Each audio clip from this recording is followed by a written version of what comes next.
기뻐하여라, 은혜를 입은 자야. 기뻐하여라, 은혜를 입은 자야. 라는 제목으로 말씀을 나누도록 하겠습니다. 중세 유럽의 신학자이며 철학자였던 토마스 아퀴나스가 쓴 사도신경 강해 설교라는 책을 읽다 보니까 예수님의 탄생과 관련한 재미있는 글이 있어서 여러분에게 소개해 드리려고 합니다. 어느 날 제라르라고 하는 수도사가 토마스 아퀴나스에게 궁금한 것이 있다면서 편지를 보냈습니다. 마태복음 2장 1절과 2절 말씀을 보면 동방에서 박사들이 별을 보고 아기 예수님에게 경배하러 왔다라는 기록이 있습니다. 제라르 수도사는 이 성경 구절을 보고 궁금했던 겁니다. 과연 동방 박사들에게 나타난 별이 어떤 별이었는지 그래서 토마스 아퀴나스에게 편지를 보내서 물어보았습니다. 책에 나온 내용을 읽어보면 이렇습니다. 수도사 제라르는 토마스에게 동방 박사에게 나타난 별의 모양이 십자가 모양이었는지 아니면 십자가에 달린 사람의 모양이었는지를 서신을 통해 질문했다. 토마스는 그에게 보낸 답신에서 성서나 전승에서 그 문제에 대해 뒷받침해 주는 것이 없다고 말하면서 진리를 설교하는 사람이 집중할 수 없는 우화에 빠지는 것은 적절하지 않다고 일침을 가했다. 자, 무슨 이야기일까요? 예, 궁금할 것 같긴 하지만 쓸데없는 궁금함에 시간을 낭비하고 관심을 갖지 말라라는 겁니다. 이런 비슷한 이야기는 얼마든지 찾아볼 수 있습니다.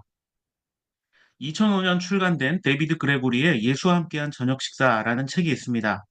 소설 형식의 내용인데 이 책의 주인공인 닉 코민스키라는 사람은 어느 날 예수님이라 주장하는 사람의 초대장을 받아 식당에 가게 됩니다. 처음에는 어떤 전도 집회 초청장인 줄 알고 한번 가볼까 싶어서 갔는데 정말 예수님 얼굴처럼 생긴 사람이 정장을 말끔히 차려입고 테이블에 앉아서 자신을 기다리고 있습니다. 자신을 예수라고 말하니까 믿을 수가 없죠. 그래서 예수님인지 아닌지 장난삼아서 확인해 보려고 이런 말을 합니다. 책의 내용을 보면 이렇게 되어 있습니다. 나는 와인잔을 집어들었다. 이 와인을 물로 바꿀 수 있나요?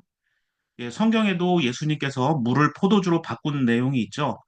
그런데 책에서는 당신이 예수님이라면 포도주를 물로 바꿀 수 있지 않냐. 자, 물이 포도주로 변한 게 성경의 기록이라면 이 주인공은 예수라고 주장하는 사람 앞에서 이 물을 그럼 당신은 포도주로도 바꿀 수 있지 않냐? 이렇게 묻습니다. 그러자 앉아있던 사람이 그럼요 라고 흔쾌히 대답합니다. 자, 예수님은 포도주를 물로 바꾸었듯이 물도 포도주로 바꿀 수 있다라고 자신 있게 대답합니다. 그런데 다음 장면에서 우리는 웃을 수밖에 없습니다. 그리고 고개를 돌려 웨이터에게 테이블로 와달라는 손짓을 했다. 내 친구가 이 와인 대신 물을 한 잔 더 달라고 하네요. 자, 이 장면을 보고 여러분 어떤 생각이 드십니까? 책에서 주인공 역시 웃기는 일이라고 생각한다라고 쓰여 있습니다. 자, 여러분에게 예수님은 어떤 분입니까? 만약에 예수님이 현실에서 나에게 이런 모습으로 나타난다면 여러분은 과연 받아들일 수 있을까요? 우리는 신앙이란 이름으로 성경도 내 마음대로 해석하고 내가 하고 싶은 일을 하면서 하나님 일이라고 핑계대지 않았는지 생각해 볼 필요가 있습니다. 2024년 마지막 주일 예배를 우리가 하게 되면서 지난 1년 동안 어떤 모습으로 우리가 살아왔는지, 하나님의 뜻대로 살아왔는지, 아니면 내 뜻대로 살아왔는지 돌아볼 필요가 있을 것 같습니다. 대림절과 성탄절 기간에 우리는 우리의 예상과 다른 모습으로 우리에게 은혜를 베푸시는 하나님과 예수님의 모습을 살펴보았습니다. 다 큰 어른이 아니라 아기의 모습으로 가장 낮고 천한 그 자리에 겸손의 왕으로 오신 주님을 묵상했습니다.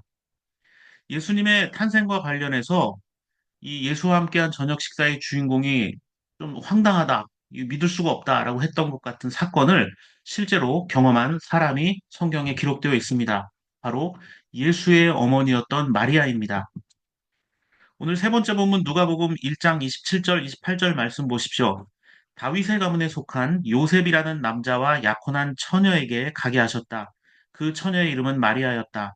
천사가 안으로 들어가서 마리아에게 말하였다. 기뻐하여라, 은혜를 입은 자야. 주님께서 그대와 함께 하신다.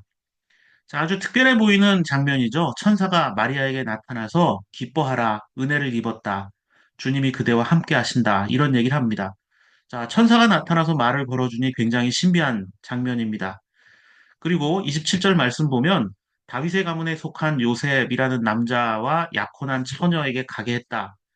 그러니까 왕의 후손에게 시집을 갈 예정이니 뭐 대단한 집안이겠구나 싶지만 이게 사실 별게 아닙니다. 자, 우리나라에도 자기를 왕의 후손이라고 말하는 사람들이 굉장히 많습니다. 뭐 김씨, 이씨, 박씨성을 가진 사람들은 일단 다 자기가 왕의 후손이라고 주장합니다. 그런데 그게 지금 현재 내 삶에 뭐 어떤 영향이 있을까요? 마리아와 결혼을 약속한 요셉 역시 수많은 다윗의 후손 중 하나입니다. 그냥 유대인의 김씨나 이씨, 박씨 같은 겁니다. 천사는 또 마리아에게 기뻐하라. 주님이 그대와 함께 하신다 하면서 들려주는 이야기인데 이게 굉장히 좀 충격적인 이야기를 들려줍니다. 말을 하면서도 천사도 좀 답답했는지 마리아에게 용기를 주는 이야기를 합니다. 기뻐하라고 하면서 했던 얘기가 어떤 얘기냐면 30절, 31절을 보십시오. 기뻐해라. 주님이 함께 하신다. 두려워하지 말아라. 하고선 던진 말이 아들을 낳을 것인데 그 이름을 예수라고 하여라. 이렇게 말합니다. 황당하지 않습니까? 아직 결혼도 안 한 여자가 임신을 한다? 예수님 당시에는 있을 수 없는 일입니다. 32절, 33절에는 다윗의 왕위를 준다거나 뭐 그 나라가 무궁할 것이라는 등 장황한 설명이 이어집니다.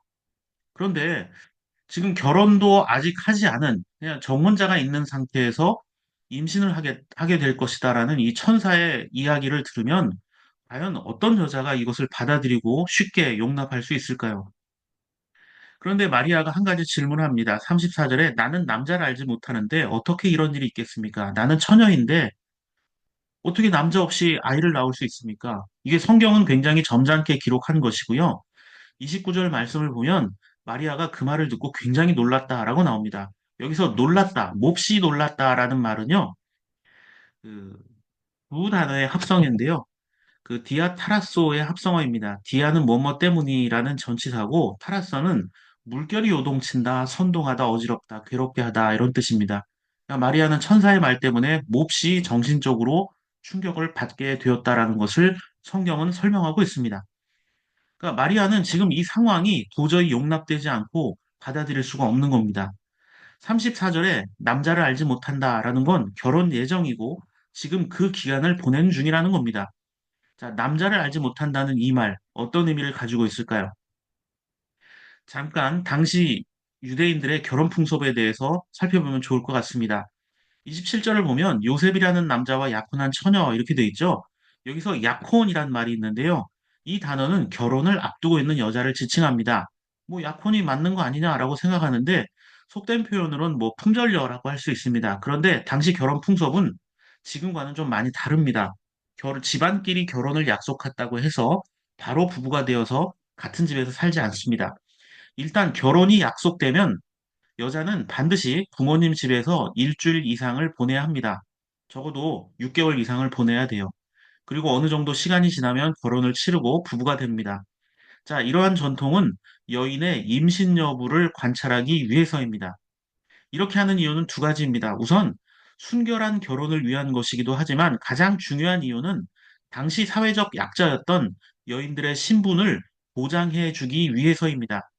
예를 들어 결혼을 할 어떤 남자가 그냥 자기 부인이 마음에 들지 않습니다. 결혼한 남자가 자기 부인이 마음에 안 들어요. 결혼하자마자 그냥 뭐 얼굴이 못생겼다. 이 여자가 그냥 마음에 들지 않는 거예요. 결혼한 지 1년도 안 됐는데. 그래서 쫓아냈는데 쫓아내고 싶은 이유를 만들어야 될 거 아닙니까? 그래서 가장 흔하게 마음에 들지 않는 여자를 쫓아내는 방법 중에 하나가 뭐냐면 결혼할 때 처녀가 아니었다라는 소문을 내는 겁니다. 그러면 여자 쪽에서는 자신이 처녀였다, 결혼 전에 자기가 처녀였다는 것을 증명해야 됩니다. 어떻게 증거를 제시해야 될까요? 신부는 첫날 밤을 보내면 반드시 그가 썼던 이불을 보관해서 친정집에 보내게 되어 있습니다. 자, 그래서 그거를 갖다 내면 증명이 됩니다. 그래서 남자가 여자를 그냥 싫어해서 쫓아내려고 하는 것이면 이게 증명이 그렇게 되면 배상을 해야 됩니다. 그런데 그런 증명을 못하면 어떻게 될까요? 신명기 22장 20절부터 21절 보면 결혼 약속을 하고 여자가 자기 아버지 집에 있을 때 즉 임신을 하게 되면 결혼이 파기되는 것은 물론이고 여자는 죽임을 당했습니다. 또 그 여자와 부정한 짓을 한 남자도 예, 사형입니다. 그러니까 지금 이런 말을 하는 천사가 마리아에게는 너 아이를 임신하게 될 거야 라고 이야기하잖아요. 자기는 지금 결혼도 안 했는데 그러면 이거는 천사가 아니라 그냥 넌 죽어 이러는 저승사자와 같은 겁니다. 아마 악마처럼 보였을 수도 있습니다. 35절, 37절에서 천사는 하나님께는 불가능한 일이 없다라면서 마리아를 또 설득합니다. 뭐 엘리사벳도 임신해서 뭐 늙어서 임신했는데 하나님께는 불가능한 일이 없다. 뭐 이런 이야기를 천사가 합니다. 그런데 이런 얘기가 들어오겠습니까? 설득력이 있을까요? 믿을 수 없죠. 그러자 38절에서 마리아가 이렇게 말합니다. 마리아가 말하였다. 보십시오. 나는 주님의 여종입니다. 당신의 말씀대로 나에게 이루어지기를 바랍니다. 천사는 마리아에게서 떠나갔다. 자, 단순히 38절 자체로만 보면, 아, 마리아가 믿음이 참 좋구나. 이렇게 해석할 수 있습니다. 이게 전통적인 해석 방식입니다. 이게 긍정적으로 해석하는 거죠. 마리아가 믿음이 좋아서 모든 것을 믿고 수용했구나. 역시 예수님 어머니라서 그런지 천사의 말을 잘 믿었구나 생각할 수 있습니다. 그런데 제가 설교 초반에 소개해드린 예수와 함께한 저녁 식사에서 주인공이 정장을 입은 예수를 끝까지 믿지 못하잖아요. 그래서 부정적으로도 이 부분은 해석할 수가 있습니다. 특히 마리아가 이 상황을 얼마나 받아들이지 못하고 있냐라는 것을 그 사람의 말을 통해서 알 수 있습니다. 마리아는 믿음의 여부와 상관없이 그냥 이 상황이 받아들이기 힘든 겁니다. 그래서 나는 주님의 여종입니다라는 말을 씁니다. 나는 주님의 여종. 이 주님의 여종이란 말이 둘로스라는 단어를 씁니다. 이 둘로스의 여성형 둘레라는 단어를 쓰는데 그리스어의 종이라는 말로 번역한 둘로스는 매다, 묶는다라는 뜻입니다. 그런데 그 매고 묶는 대상이 동물이나 물건이 아니라 사람입니다. 보통 동물이나 물건을 끈으로 매서 떨어지지 않게 하거나 이렇게 통제하죠. 그런데 그걸 사람으로 묶었다. 그러면 어떤 존재일까요? 마가복음 5장 4절에는 귀신 들린 사람을 묶어두는 장면이 등장합니다. 그 힘을 제한하지 않으면 감당하기 어려운 존재이기 때문이죠. 그 밖에도 종이라는 말에는 전쟁에서 사로잡힌 포로 또는 노예 혹은 종속된 물건이란 뜻도 있습니다. 그러니까 포로나 노예의 운명은 철저하게 그 주인에게 달려 있습니다. 자기 스스로 아무것도 하지 못합니다. 마리아는 자신을 주님의 여종이라고 말했습니다. 이건 마리아가 단순히 결정하고 다짐한다고 해서 될 일이 아닙니다. 요즘식으로 말하면 난 이제 죽었구나. 뭐 알아서 하세요. 난 모르겠어요. 이런 의미도 포함될 수가 있습니다. 결혼도 하지 않은 여자가 그것도 결혼을 앞두고 저 혼자가 있는 상태에서 임신을 한다면 그 결과가 어떤지 너무나 뻔하기 때문입니다. 이건 마리아와 결혼을 앞두고 있던 요셉의 입장에서도 받아들일 수 없는 문제였습니다. 천사가 저 혼자였던 요셉에게도 찾아가서 얘기합니다.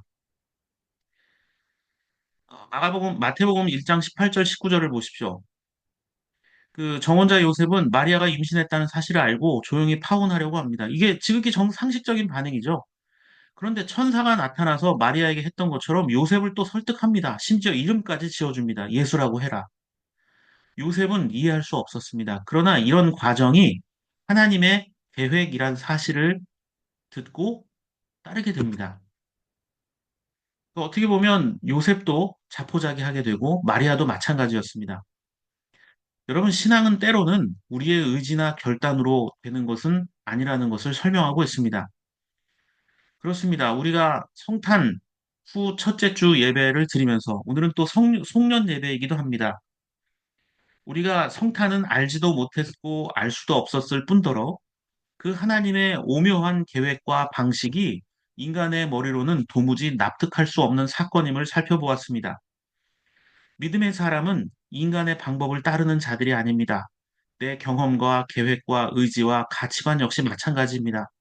지난 1년 동안 여러분들이 내가 계획했던 대로, 내가 예상했던 대로 이루어진 게 있을까요? 내 욕심대로 되는 게 있었을까요? 우리의 욕심대로는 되지 않았지만 하나님의 계획과 뜻대로는 모든 것이 이루어졌습니다. 어쩌면 우리가 이 세상 살면서 깨닫는 것은 내 욕망이 채워지지 않았을 때 하나님의 뜻이 어떻게 이루어지는가를 살피는 것이 아닐까라는 생각도 해보게 됩니다. 2024년 마지막 주일 예배를 하면서 지난 1년을 돌아봅니다. 많은 일들이 있었습니다. 분명한 것은 하나님은 여전히 우리를 사랑하시고 그분의 방법대로 2025년에도 우리를 이끌어 주실 주인이라는 점입니다. 나라 안팎으로 어려운 일들이 참 많습니다. 자영업자들은 힘겨워서 폐업을 하고 있고 국가 경제는 위기로 치닫고 있습니다. 계엄 사태로 인해서 많은 사람들이 혼란과 어려움의 상황을 겪고 있는 시국입니다. 이러한 때 우리는 더욱더 하나님 앞에 바른 신앙이 무엇인지, 내 의지와 욕망을 드러내지 않고 하나님의 뜻을 구할 수 있는 삶을 살아야 될 것입니다. 성탄이 있기 때문에 주님이 다시 오신다는 그 약속이 바로 믿음의 사람들에게는 주님이 나와 함께 하신다는 참 기쁨과 희망이 되는 것입니다. 올해 그러하셨던 것처럼 내년에도 우리에게 주님은 새로운 삶의 기회를 주실 것입니다. 언제나 주님이 나와 함께 하심을 기억하고 고백하는 저와 여러분들의 삶의 모습이 되기를 바랍니다.